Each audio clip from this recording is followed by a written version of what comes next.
Hello, and welcome to LOWELLife, where we have captured interviews from the very people who helped shape our town. LOWELLife is brought to you by the Lowell Area Historical Museum and the Boat 92.3 FM radio station located right here in everyone's backyard. Tonight's guest is none other than Duke Thomet. Welcome, Duke. I'm so glad that you were able to do this interview with us. How are you today? Just fine. Well, today's date is March 9th of 2019, and it's still kind of cold outside. But we're looking at having spring right around the corner. I do have a few questions for you, and I was wondering, where were you born and the date and your parents' names? Okay, I was born in Ada, February 24th, 1927. My parents' name was Alfred. That's what I was named after. That's where I got Duke. And my mother's name was Fanny. Her maiden name was Linkfield.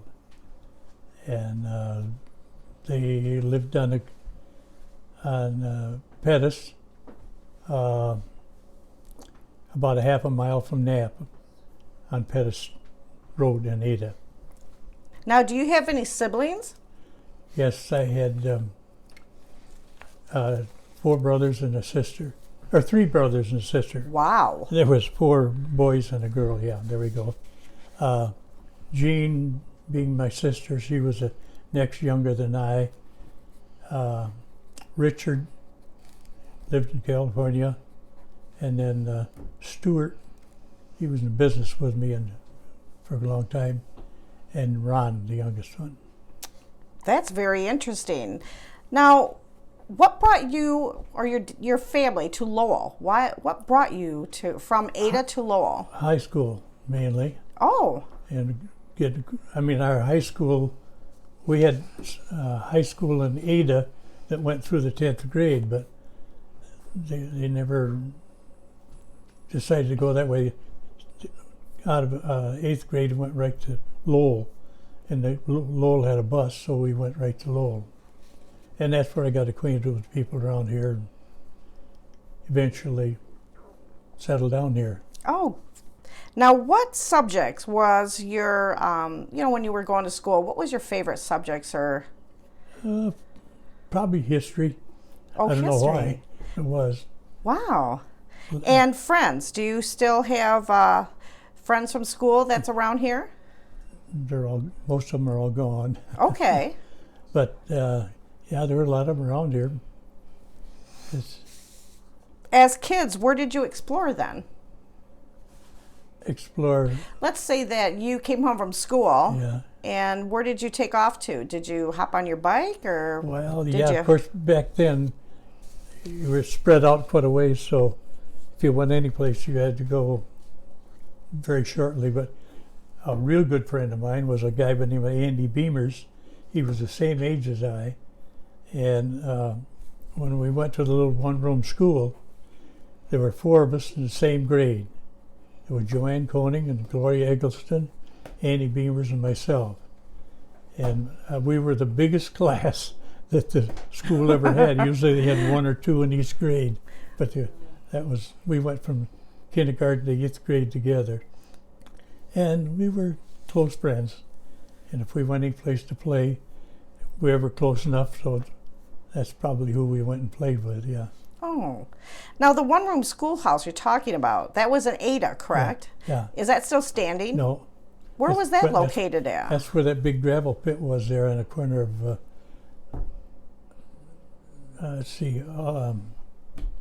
Pettus and Egypt Valley. Right on that corner, there was a schoolhouse right there. And Grand Rapids Gravel absorbed it, I guess you want to say, because that's a gravel pit now. Now, when you were a kid, did you have a job that you did for like your parents, or were you? Well, we had a farm, so we worked on that. Okay. But occasionally it worked out to some other places. I guess probably Dad loaned me out to somebody else where they needed help or whatever.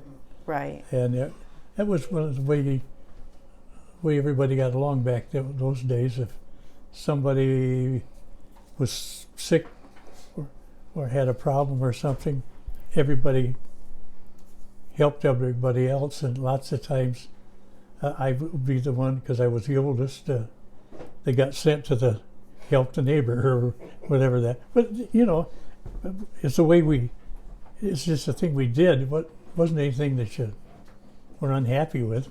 Now, what type of farm was that? He had milk. He raised milk. Dad had a dairy, a bottle dairy. He bottled the milk and delivered it in Grand Rapids. So he did it until 39, I think it was 39, when they had to go to pasteurized milk. So then he sold the route because it was too expensive to buy a pasteurizer, and then just did cows and milk. I mean, that was the farm. Now, what did you drive back then? How did you get from farm to farm? Were you on a horse and buggy? You walked or go. You did? Okay. So how far? Sometimes okay. we did. If we went to help somebody, we had horses. We didn't have a tractor then. That came after me when they had tractors. But now I've got a question for you. Because you were in Lowell at an early age, did you ever ride the railroad? Were you one of those people that got on the train? Or? I didn't get on it that way, but just before I went in the service, I worked for the railroad for Pierre Marquette Railroad for 3 months during the summer. Oh, wow. So I rode a little bit of the train or whatever you want to say that. Now, as a family, did all of you go to church together here in Lowell? No, I was over to Ada there. We went to different places over there. They had one up at the store. They had a I don't know, non-denominational up in Grandpa's. Grandpa had a store that had a upstairs in it. It actually was the dance hall during the week or weekends, but they held churches up there, or church services. Now, was the store are you talking about? Was that in Ada, your grandpa's store? No, that was right there on the corner of Knapp and Egypt Valley. No way. Wow. Grandpa built that back in the early 20s. Okay. He had 4 or 5 farms up in that area there. 4 or 5 farms? He was a busy man. Yeah. What do you remember any swimming holes around here? Did you guys all swim? We used to dam the creek up down there. That's where our swimming hole was. In wintertime, we'd dam the creek up and run over in the field there, and then we'd have a great big skating pond. Oh, how beautiful. So we were kind of the neighborhood skating pond on the farm there. Do you remember of any special events that you that occurred during your childhood that you'd like to share with us? Gosh, I don't know, just growing up, I guess. Meeting people, I always look forward to that. I didn't know if there was a big to-do like on 4th of July's here in Lowell at one time, or everybody at the park that was on the river at that time. I didn't know if you remember even going to that park that was on the river. That's not there now. No, I guess our big thing was having what they called a field day at school.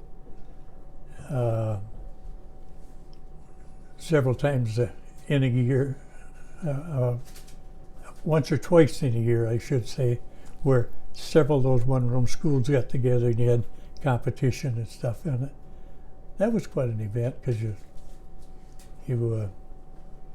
used to have to try to be the best one at whatever, like high jumps, baseball. You'd have or not a baseball, but softball games, and you'd have broad jump games, things like that. And the only thing I can really remember of that used to grind my butt there was a girl that could always beat me in racing. I could beat everyone but her. Do you remember her name? Yes, Barbara Canfield. Oh my goodness. I think she married an Armstrong here in town. Oh. She'd be an aunt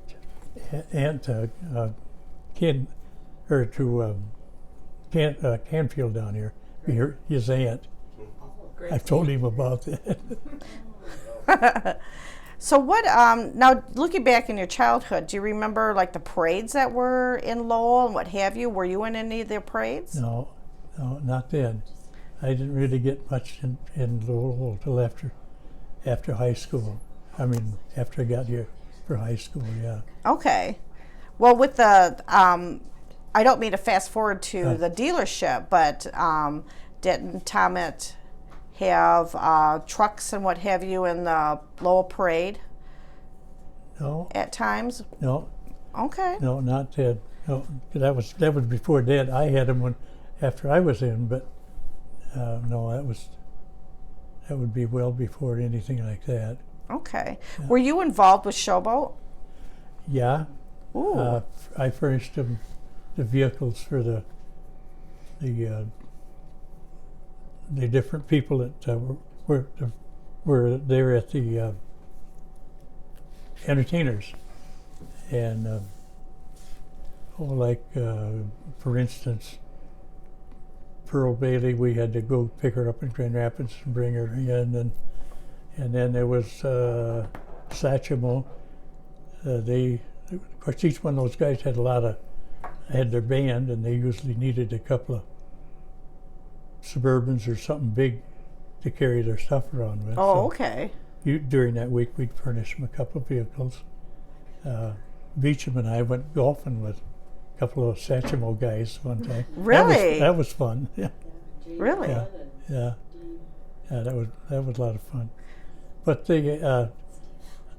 I think the only person that really came back to the dealership to thank us for the cars personally was, can't think of his name now. Steve Allen. No way. Come back to the dealership, and they went around to all the employees asking them if they wanted an autograph and all that kind of stuff. Yeah, he was very appreciative. That's very kind for him to do that. Yeah. So do you remember what car that you had to go pick him up with? What? Not, but one of the nicer cars usually always. Pearl, she insisted on a big Buick or something like that. Oh, good. She was a little on the fussy side. Well, if I had my choice, I'd be fussy too. So. The only thing, this is an awful thing to say, but one time I was going to go pick them up because the guys were all busy, and I was in Grand Rapids, but I had my wife with me. And that old gal would not get in the car with my wife in there, so I drove off and left her. I said, if you want to insult my wife, I'm sorry. All the vehicles we furnished you, and you do that. And I didn't go for that. Right. Right, definitely. Other than that, they were wonderful people. Yeah, and I had no idea that you furnished, that we had to get those entertainers from the airport, from point A to point B. I never had any idea that you filled that void. Yeah, we just automatically, people came to me and talked about it, so it was okay. What else did you do for Showboat? Well, that was mainly, some of my employees went up there when they run the boat, or the engines, to push the boat down. There was 3 of the guys, I think, George. Oh yeah, of course, Usher, you did that. You automatically did that. But the guys to run those outboard motors that seemed like they were donated, or not donated, loaned to them. I think everybody would donate, or they bring their own motor in. Well, yeah, but there was I think one of the motor companies, one of the outboard motor companies. They were Johnston's. Johnston. Yeah, but I think they kind of did that somewhat, loaned those things to them, if I remember right. And I remember one time we had to build a new boat, and it was the what group was that with? One of our groups. We filled all those barrels with foam and put them underneath the boat there. That had to be the Lions Club. I guess that's what it was. Yeah, when I belonged to Lions Club. That was, I remember it's kind of fun, but That was a lot of work, though. oh yeah, but that was fun. You get together with people, and you got to make fun out of it, Right. or otherwise it's work.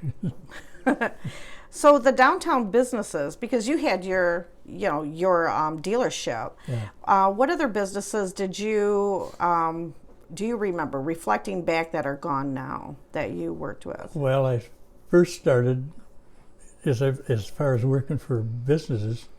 I worked at the bowling alley up there when they had the 8 lanes up at Legion Hall for 2 years.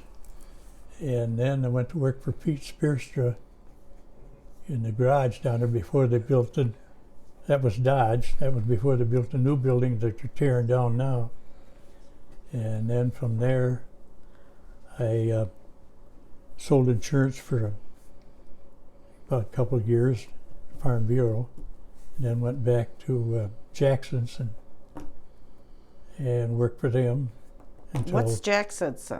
they had they bought out Spearstrom Sales. That was a Dodge dealer,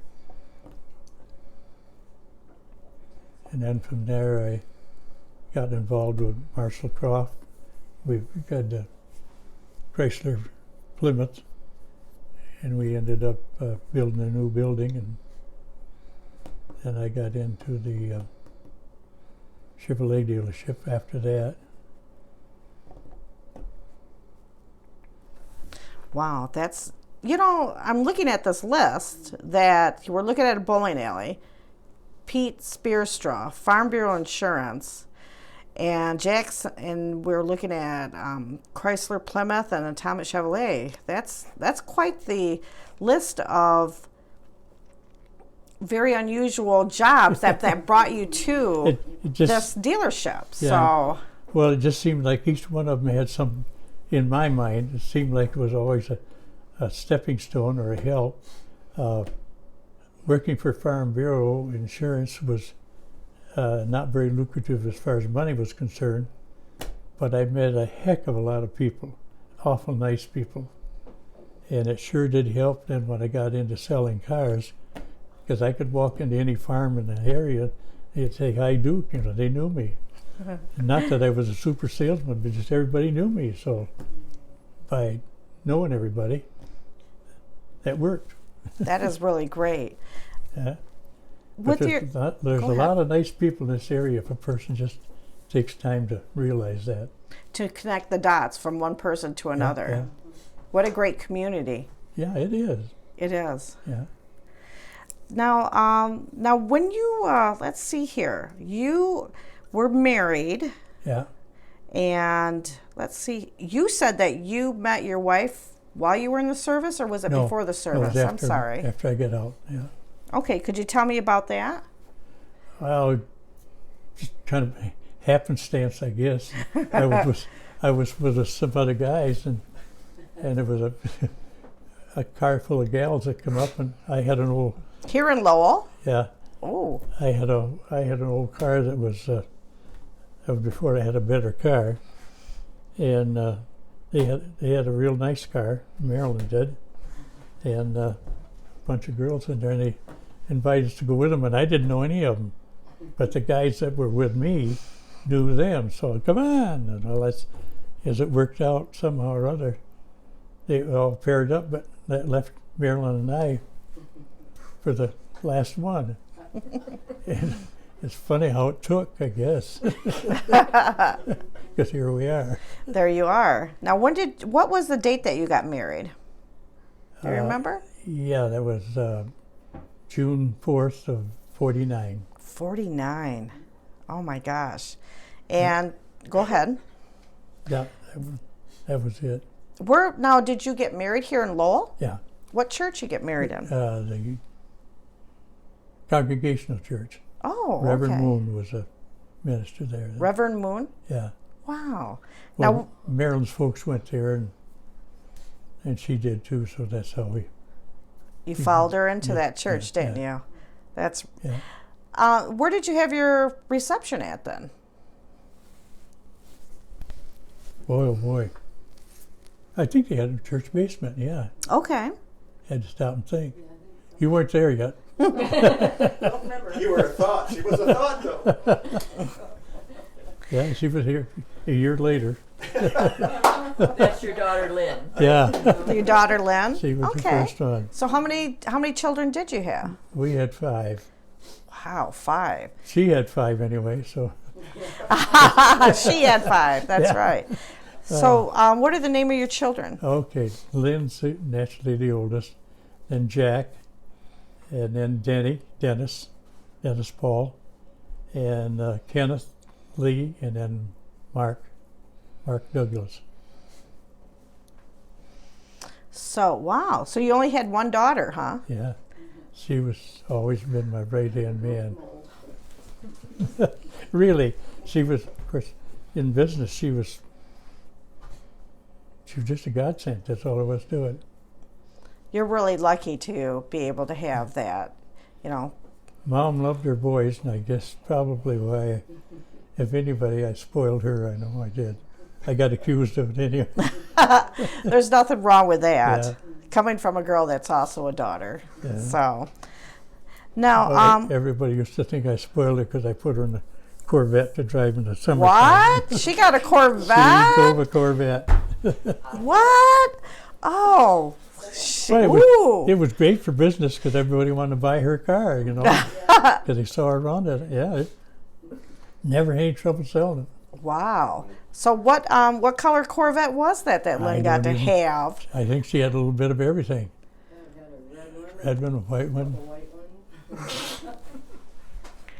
Wow, you are one No, wonderful no, dad. No, it was just good business. It was good business. I wouldn't that I was such a good dad, but she did a good job for me. So she needed a little something special. Now the boys, do they all live around here? No. Matter of fact, the only one that stayed here was Jack. Okay. He had the bowling. He ended up working for the garage for a while, and he bought the bowling alley and was out there to the big bowling alley, the 24 lane one. Okay. Yeah, Lowell Lanes, the Lowell lanes. that huge place. Yeah, and he did a good job there. He certainly did. Yeah, He certainly did. Kenny and Mark are both in Texas and doing very well with their business. And Danny lives in Florida. He's down in Naples. He's been there for, God, 30 years or better. Yeah. Now, how long ago was it that you sold the dealership then? Let's see, I guess we finally sold it in 01. 2001? Yeah, I think it was 2001. Now, were you retired prior to that, or Yeah. did you Yeah. always keep your finger in there, make sure? Well, I was retired shortly before that, yeah. Okay. Lynn, it was there for a while. They were running it for a while there, yeah. But up to that, yeah. My wife got sick one time, and I kind of backed off a little bit for being around her so much, which I'm very glad I did, because we spent quite a few years of extra traveling that we never would have done otherwise. But it was because of her. Never sorry that I did, because she loved it. She loved to travel. So we did all the traveling we could. Now, in this day and age, I've got, this is a personal question from me to you, is, you know, in this day and age, for young kids or young people that want to open up a business, you know, you were very successful. What would you tell them today? Really, the biggest thing is when you go to work for somebody, do the best job you can. You work. If they give you 8 hours, give them 8 hours. If you get 8 hours of pay, you give them 8 hours. And from there on, it just seems like things will fall in place for you. And if you do right by people, they'll do right by you. But if you try to cheat them, it isn't going to work. I think. That's my opinion. Because there wasn't anything that I was such a super smart person. I didn't have a college education or anything, but I worked for some awful good people that I learned a lot from. And you just keep your eyes open and your ears tuned in. You'd be surprised how much you can learn. And it worked. Kids all did the same thing. I'm kind of proud of all of them. Any one of them got awful good reputations. I don't care which one you want to talk about. They thought they were great people. And I think it's because her mother and I tried to teach them the right thing. That was it. So, Duke, I know after you retired, you loved traveling in your Yeah. gorgeous motorhome. Where Yeah. were some of the really neat places you enjoyed going? well, I think probably the neatest one was we made 2 trips into Mexico, and the first one we had 3 other couples. There was 4 of us from Lowell that traveled on that one. We were in there for 31, 32 days, something like that. But we went all the way to Acapulco and back, and of course in that time we saw all the major sites that there were supposed to be there. And then the second time we went, we put our motorhomes on a flat car and went through the Copper Canyon, and then got on a boat and went across the Baja and come up the Baja all the way to California. And that was with my real good friend and partner, Marshall Croft and his wife. And we had a tremendous time there. We really did. Because they had a motorhome too. Those were 2 of the probably most favorite ones, although.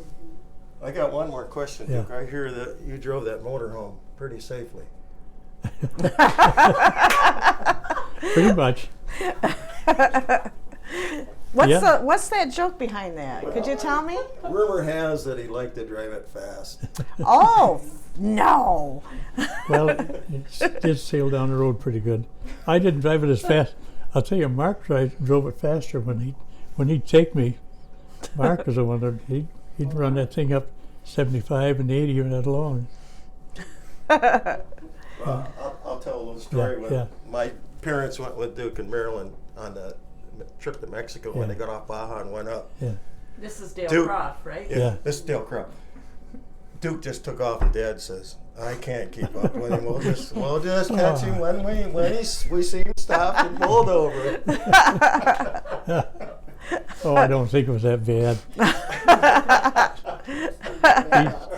He just drove like an old grandpa. Oh my goodness. He was a Schweitzer. Well, I was pretty tight with the things too, but that was different, I guess.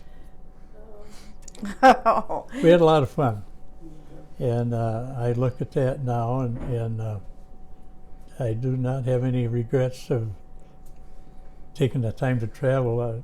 I had thought about buying another dealership so we could have another one. Maybe I could get some of the kids to come back. But with Marilyn not feeling the best, or her health was going bad, I'm not sorry a bit, because we had 10 awful good years there, or 9 awful good years that we did an awful lot of travel, and I didn't spend a lot of time at the dealership that last years there, but had some good people, and the kids were there. They run it. Did a good job. Did every one of the kids work at the dealership? Through some time, yeah. Okay. Yeah, they all did. Well, what did Lynn do? She Because she got to drive the Corvette. Well, she was my right hand man. She was actually she was the brains of the outfit because she took care of the money. Lynn took care of the money. She sure did. Wow. I mean, you say that. I don't mean that just jokingly, but it's very important to know where you are when you want to go out and buy 5 or 6 more cars for whatever reason, to know what the bank account is so you can jump and go. And all I'd have to do, I didn't have to go through a lot of stuff to find out. Just ask Lynn, can I go buy 5 cars? How many can I buy? And she'd tell me right now. Wow. You know, things like that. And she was a bear on people trying to collect the money. So I was too lenient to let people have credit. And that was good.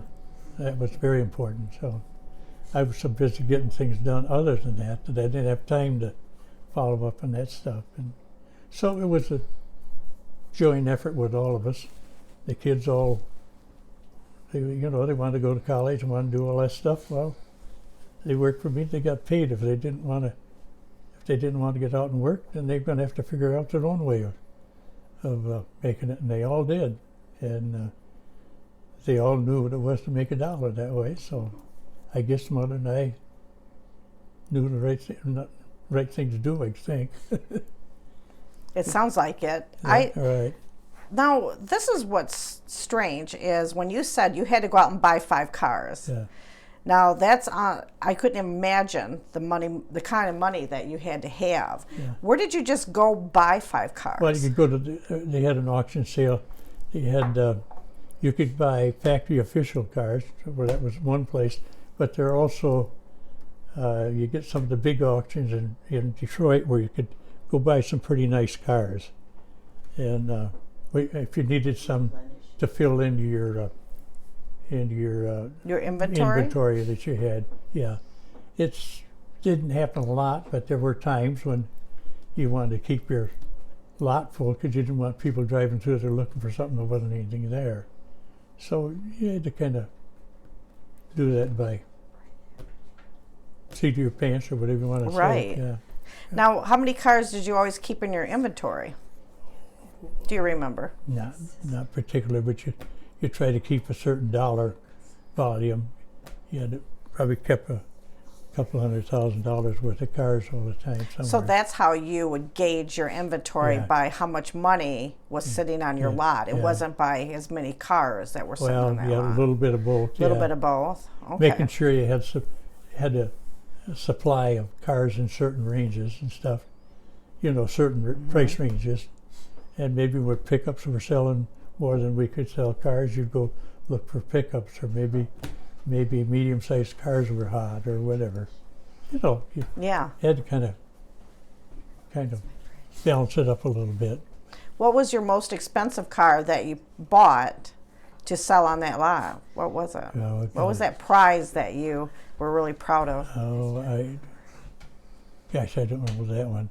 It was just cars, but the expensive cars would be the Buicks, of course. They'd always be the expensive ones. But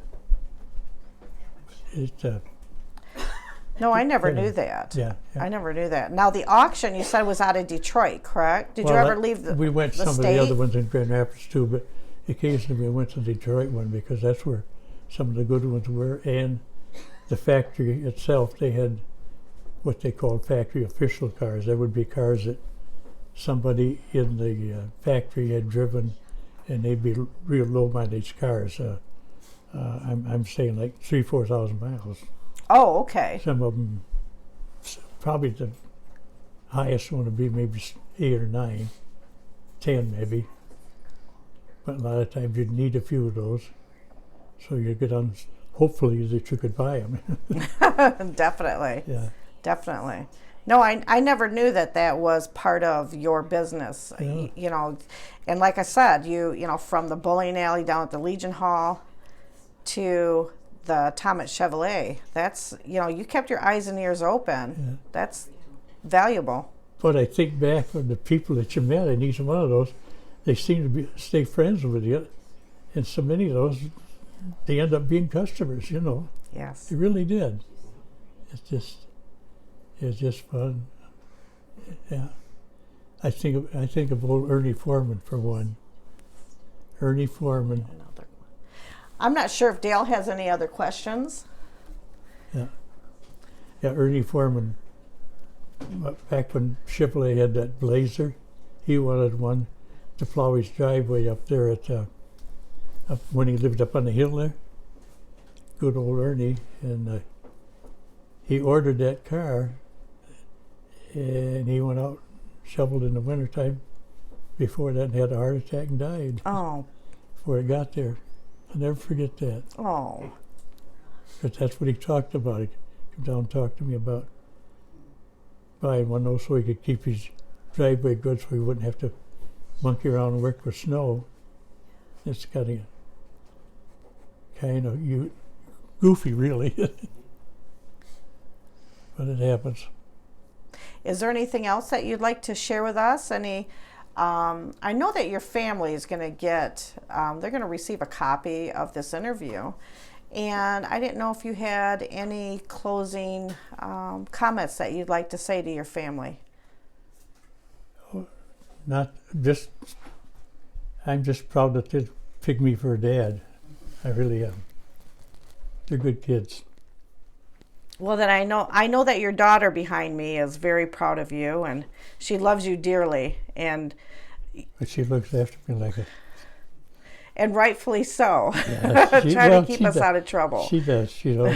She's always been good, especially after Mom was gone. She's been looking after me like an old mother hen. Well, we do thank Lynn for that, because I'll tell you, on behalf of the Lowell community, you know, you've given us a lot of years. You've given us your life, and your life works is reflective of what you've done. It wasn't work, it was fun, you know. I think about all the wonderful people I met. I sit here now and think about that. God, I wish they were all here yet to share their family things and what have you. When they're sick, a lot of times they'd call you, and you felt like you were part of their family. But I did sometimes. Yes. I did feel that way. Yes. But I enjoyed it. I enjoyed every minute of it. Well, I'll tell you what, we still feel that you're part of our family and our community. You know, you're bigger than life. And I knew only of the name of Duke Thomet. And I appreciate everything that you brought to this community. Yeah. Well, thank you. Thank you so much for this interview. I think that I get a lot of credit for, more credit than I deserve, but I do. Not at all, I do sir. enjoy Not at all. I do enjoy the town. I really have. I'm very proud to say I'm a Lowell person. Thank you so much for being one of ours. Thank you. The Lowell Area Historical Museum is proud to sponsor community oral history interviews. The Lowell Area Historical Museum educates, enriches, and inspires our community and visitors through the preservation and presentation of Lowell area history. For reservations and more information, contact the Lowell Area Historical Museum at 616-897-7688.